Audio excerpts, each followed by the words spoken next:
Хөгжлийг дэмжих жилийн хүрээнд Шингэлтэй дүүргийн 12 дугаар хороо хуучин хорооныхоо байранд мэдээлэл инновацийн нэгдсэн төвийг байгуулсан байна. Тус төв нь иргэдэд агаар хөрсний бохирдлыг бууруулах нэгдсэн мэдээллийг өгөх юм байна.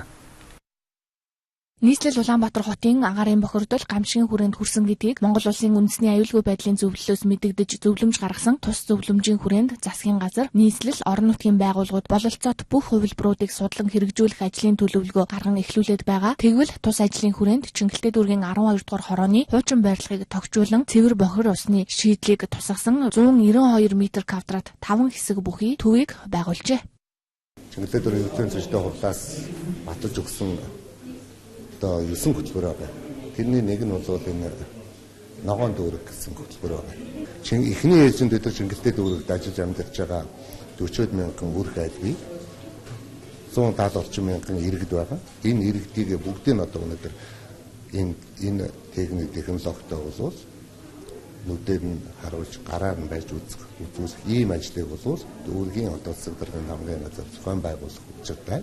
Ингээд одоо ингэж шаардах юм боловс бид нар энэ өнөөдөр агаарын бохирдлыг багасгах, утааг багасгах, хөрсний бохирдлыг багасгах, багч гэсэн одоо алхам хийнэ. Алхам болно. Гацаагүй болно гэж ингэж бодож байгаа. Энийн гол онцлог нь юу вэ гэхээр зэрэг мэдээлэл инновацийн төвийн энэ барилга маань өөрөө экологт нийцтэй дулаан алдагдaltaгүй ийм технологиор энэ барилгын асуудлыг шийдсэн. За дотор нь бол дандаа цахилгаанаар шийддэг халаагаруудын асуудлыг тавьсан юм байна. За энийг бол үдсэн харсан хүн бол өөрөөгөө гэрээт ингэж дулааж болно, байшингаа ингэж дулааж болно. Ийм цахилгаан хэрэглүүрийг л тавиад ийм үр дүнтэй хийж болно гэсэн имийг яг бодит газар дээр мэдээллийн хүргээд тэгээд хөрөнгө санхүүгийн их усүр нь ямар хэмжээтэй байх нь шууд энэ дээрээсээ барилгын зурагтай зүг санал болгож өгчих юм боломжтой юм байна.